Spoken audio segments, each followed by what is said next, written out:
Oh.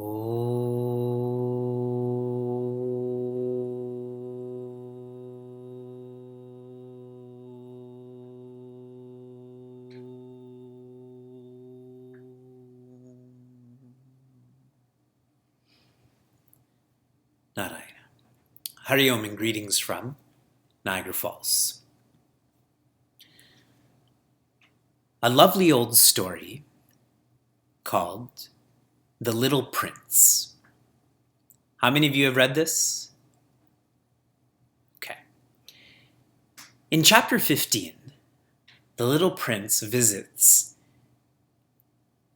the sixth planet. He leaves his planet and he's going planet to planet and meeting interesting characters. On the sixth planet, he meets a geographer. He's sitting at a large table with lots of books open and he's writing. And this little prince is like a child. Innocent, curious, never lets a question go. And he's admiring the planet and asks the geographer, all that you're writing down, you've seen all of this, right? And that geographer says, no, I only write. Others come and tell me where they've gone, what they've seen. Those are the explorers. I'm only a geographer. And this confused the little prince even more. Why would you sit at your table and write all of this? Why don't you go look at the mountains and the oceans yourself? Then you can write about them much more clearly. This book is not very preachy. So that dialogue ends and the little prince leaves and he eventually makes his way to the earth. Some of us are geographers. We sit at our desks with our libraries of commentaries on Bhagavad Gita and Ramayana, with endless amounts of notes. And some of us are explorers. We're not behind that desk. We're not intellectualizing morality, philosophy. How one evolves from a geographer to an explorer is through reflection. Reflection, shared differently, is internalization.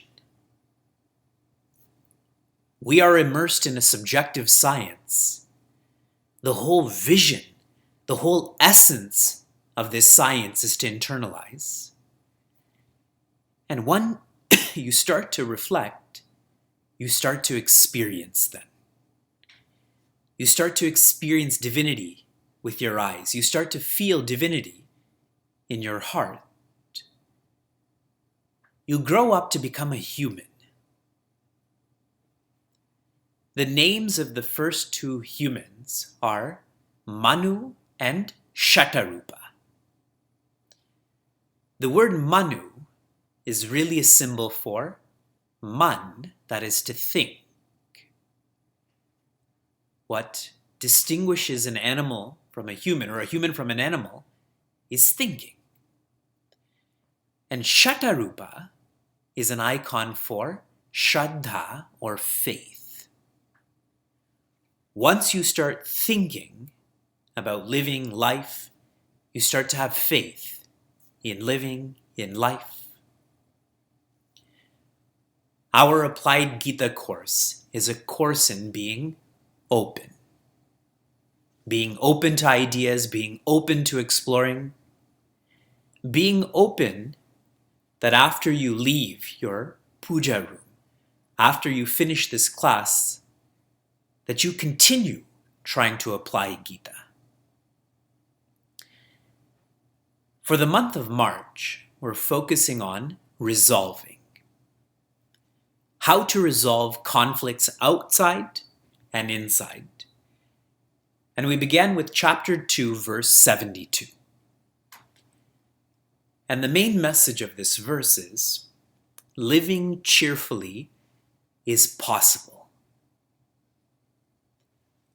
How many of you feel that?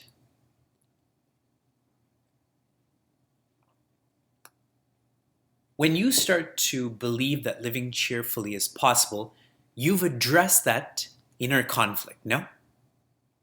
And once you've addressed it inside of you, you can start to address it outside of you. And you mustn't wait. In this verse, there was an emphasis on time, that even if you come to know who you are as you die, that dying is irrelevant. Once you are happy forever, and that will never change. This message of not waiting is all the more relevant today. And I don't mean just with the health concerns around the world. We are living in a period called Kali. Kali means fast. Kali means conflict. If you're depending on outside variables to help you be happy, watch how everything outside of you slowly falls apart. And in the period we're living in, this slowly is actually fast. Health, relationships, economies, technologies, all is subject to destruction. So why are you depending on these? Why are you waiting to be happy? The answer to why is given in chapter 3, verse 38. I'll read this, and I'll introduce how this thought has come to be. Please repeat after me. Dhumena vriyate vannihi.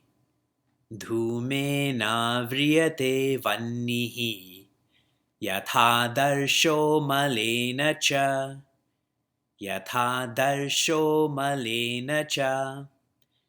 Yathol bena vrito garbaha. Yathol bena vrito garbaha. Tata te nedamavritam. Tata te nedamavritam. Dhumena avriyate vannihi. Show me a vannihi with your hands. A fire. This fire is avriyate, which means is covered. What can a fire be covered by? Dhumena, by smoke. Okay, so now I've explained this literally. Let me introduce this thought. This verse actually begins with the verse 35. In verse 35, this is an awesome verse. Bhagavan Krishna tells Prince Arjuna, it is better for you to try and fail in your responsibilities than to try and succeed in another's responsibilities. Clear? The point being is try. In verse 36, Prince Arjuna, he already knows this. He studied in the Gurukula. He's in the Applied Gita course. Why am I not trying? He's asking Bhagavan Krishna. For us, how come we don't apply Gita? We know these verses. How come we don't apply it? He asks this question. And the answer that is given is kama and krodha. In verse 37, Bhagavan Krishna says, what's stopping us from applying what I'm teaching is kama. Kama means desire. And wherever there's desire, there will be krodha, or anger. You're with me so far? So now in this verse, what is being highlighted is how deep is that desire? How expressive is that anger? And the first case is light. A light desire leading to light anger. This is what's stopping us from applying Gita. This is what's stopping us from resolving with others, with ourselves. If there's smoke that's covering a fire, all that's required to be able to see that fire is momentum. Like a blow of wind. environment. Yes, that's it. That momentum from the environment will clear up that smoke and you will see that fire. Now, what a lovely example. Fire is often an icon for knowledge, yes? A fire is an icon for the self, that which is illumination. So if we are light on anger and light on desire, the momentum of our life will help us to find happiness in ourselves and radiate that outwards. That's light. Now we go to medium. Yatha, also, adarsho malena cha. Show me an adarsha. A mirror. Show me mala. Underneath your fingernails. Between your teeth, right? Like a mirror that's covered with dust. If one has medium depth desires, there'll be medium expression of anger. How can you clear that anger and desire? You need effort then. If I have a dirty mirror and I put it outside and it's windy, will anything happen to that dust? Nothing. It's hardened to that mirror. So what do I need to do? I need to rub it. It requires effort. So for the fire, momentum will help one. For the reflection, you need to put in effort. So remember, connect this back to resolutions. For you to follow through with a resolution in your life, you need to invest effort. You know that, right? Then how come you're not doing it? Here's the third example. So we went from light to medium to heavy. Heavy desires. So there will be heavy anger. Yatha, another example. Ulba avrato garbha. And don't think of this so physiologically, but here's the literal translation. If you want to see inside of a womb and there's a fetus there, you have to wait for that fetus to not be there for you to see inside of that womb. It's quite graphic, no? But you have to think about why this example is being used. If one is pregnant and one goes to full term, how many months is that? Share with me in the chat room. Our kids are old now. I can't remember.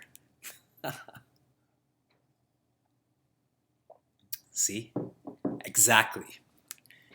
The Deva said 9 months. The Devi said 10 months. It is 10 months. It is not 9 months. That is a very non-real number. It is 10 months.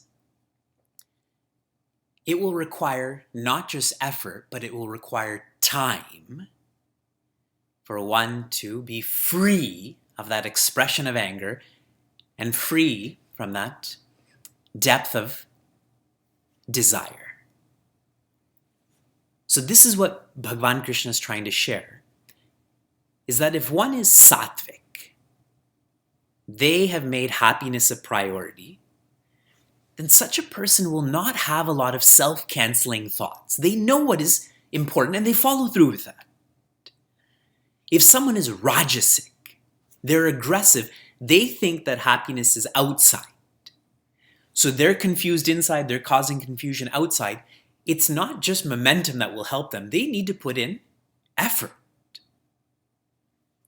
And for someone who's tamasic, lazy, someone who expects that happiness will just come to them, time, in addition to effort, in addition to momentum, will be required.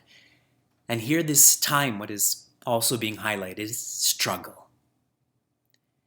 Being pregnant is a struggle.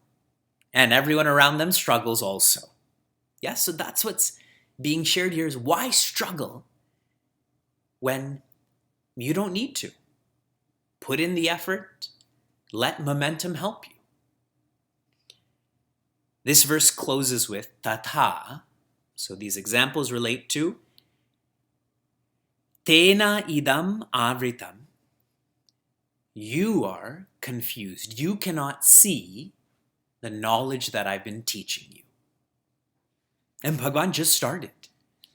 He started with Shloka 11 in chapter 2, and now we're in Shloka 38 of chapter 3. There's still 15 chapters. And he's telling Prince Arjuna, you don't understand and you don't appreciate what I'm sharing because of papa. Papa means, and Arjuna uses this word, sin. But sin is when you are far away from yourself. That's what papa is. And when you're close to yourself, that's called punya. So let's simplify this and direct this to this month's focus on resolving. I want you to think of the last time you had an intense conflict with someone you care about. 5 minutes ago. You had that conflict. What was the reason for it? And if you think deeply, it's because you want something from them. Think deeply, you want something from them. And most likely it's not material, but it's emotional. It's not material, it's mental, yes? It could be appreciation, it could be respect, it could be positioning, it could be reciprocity. And when you want something from someone, you start to develop expectations. If you don't want anything from anyone, you don't have expectations of them. Our son Shuka, we don't want anything from him, so we have no expectations from him. But suppose Sheila and I, or my parents with me, they want something. So there's an expectation. That's that kama and krodha. Kama is fairly deep, but that expectation, if you can trace why you were angry today or this week, and if you don't like being diagnosed as angry, call it frustrated. Why were you frustrated? Because your expectations were not met. And this applies outwardly, but this applies inwardly too, doesn't it? I think some of our worst days are when we overeat. And it's not even physiological. It's you're trying to be healthy. You're trying to sign up for the Cleveland Half Marathon, but one piece of pie turned into 4 pieces of pie. Yes? And it's that breaking of the expectations of yourself that is causing you to devolve. Yes? If you talk pridefully to someone who's inciting you, someone who's provoking you, in that conversation and outside of that conversation, don't you feel, here I am in this course, we're on our 21st class, and I'm trying to show off in front of this person. It shows how insecure I am, no? So this is the genesis of why we're unable to apply everything we know. We're unable to make that reconciliation between my mind and my intellect, between me and you. Bhagavan started in chapter 2 saying, don't wait. Act now. In this class, we're trying to find out how come we're waiting. How come we're not acting now? And it is because of kama and krodha. When we take up the next class, I'm going from the deepest reason to the least deep reason.